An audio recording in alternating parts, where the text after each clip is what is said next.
Guerre en Ukraine. Voici les images d'une mission de reconnaissance aérienne. Comme nous pouvons le voir, il y a 2 soldats russes qui essayent de s'échapper de leur canon. C'est parce qu'il y a un danger qui les guette. L'ennemi dans ce contexte, c'est les forces ukrainiennes. Ces 2 forces russes ont pris la fuite, ont traversé la route. À peine ont-ils traversé la route que le canon a explosé. Tout à coup, un char a faufilé et est venu passer au bord de ce brouillard. Est-ce que ces 2 forces russes sont-ils à l'abri du danger qui les guette? La suite de cette vidéo va nous le démontrer. Comme nous pouvons le voir, l'artillerie a commencé à frapper la zone. Est-ce que ces forces russes ne risquent pas d'être capturées par les forces ukrainiennes? Voilà que les forces russes ont les mains en l'air. Il s'agit alors d'une capture inédite. Les forces ukrainiennes viennent de capturer une dizaine de soldats russes qui sont obligés de déposer les armes. Sinon, ils seront tous fusillés par les Ukrainiens qui sont surexcités. Voilà le risque que les forces russes aussi encourent dans cette guerre inédite. Voilà ce que la guerre a donné. Cependant, la tentative de contrecarrer les forces russes ne se fait pas sur le front du Donbass. À Kherson, une patrouille ukrainienne a essayé de franchir le fleuve Dniepr et malheureusement, l'artillerie russe atterrit pour provoquer la fuite des soldats ukrainiens que nous voyons dans le bateau dans ce fleuve Dniepr. C'est ça aussi la force de frappe russe, l'artillerie.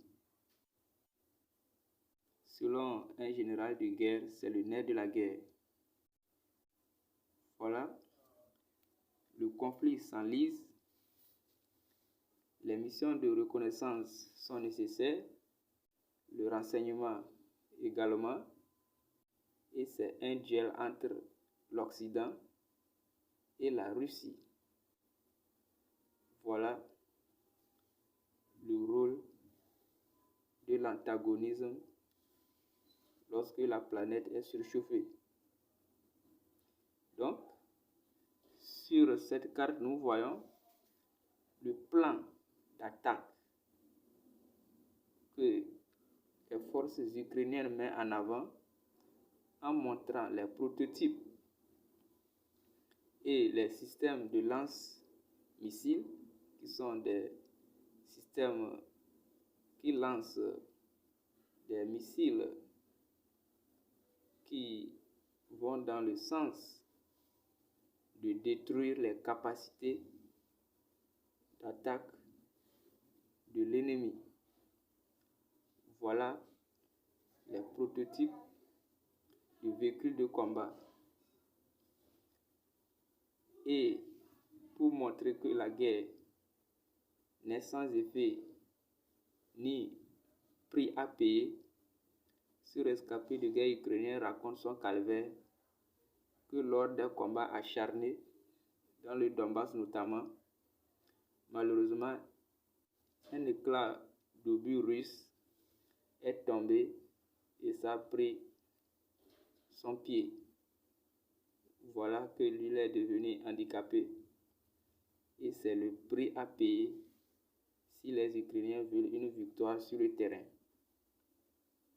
C'est ce qui est redouté par l'humanité parce que aucune victoire sur le terrain ne satisfasse l'humanité.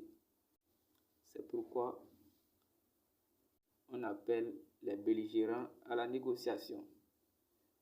Comme les Ukrainiens ne veulent pas obtempérer, le porte-parole de la Russie, notamment le porte-parole de la présidence, essaye quand même d'égayer la population russe en leur disant que les objectifs de la Russie en Ukraine seront tous atteints grâce à l'opération Z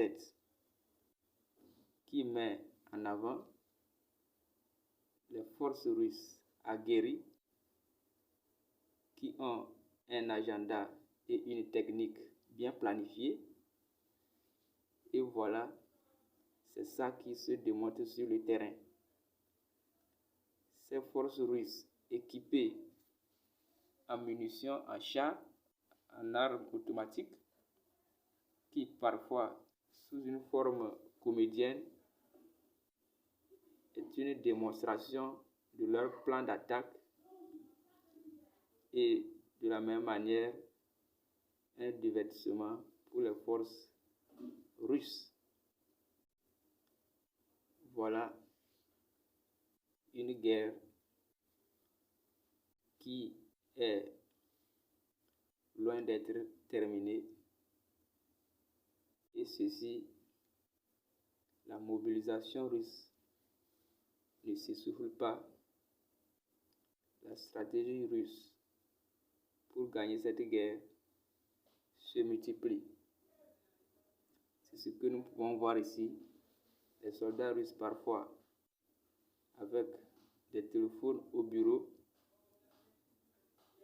C'est une guerre qui ne passe pas inaperçue au Conseil de sécurité de l'ONU, que nous voyons qui sont tous embarrassés parce que l'Occident qui veut soutenir l'Ukraine à tout prix et à tous les prix, l'Occident qui veut se battre jusqu'au dernier Ukrainien, ne fait pas l'unanimité au Conseil de sécurité de l'ONU, surtout les pays du Sud et notamment les pays africains qui considèrent l'Occident comme l'axe qui détruit.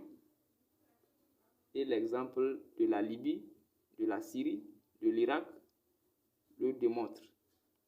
C'est pour cette raison que les pays africains ne soutiennent plus l'Occident dans cette guerre. Et voilà, les forces russes, passées en revue, cherchent à recruter les membres, montrent la capacité de frappe de leurs chars, la puissance de feu de leurs missiles,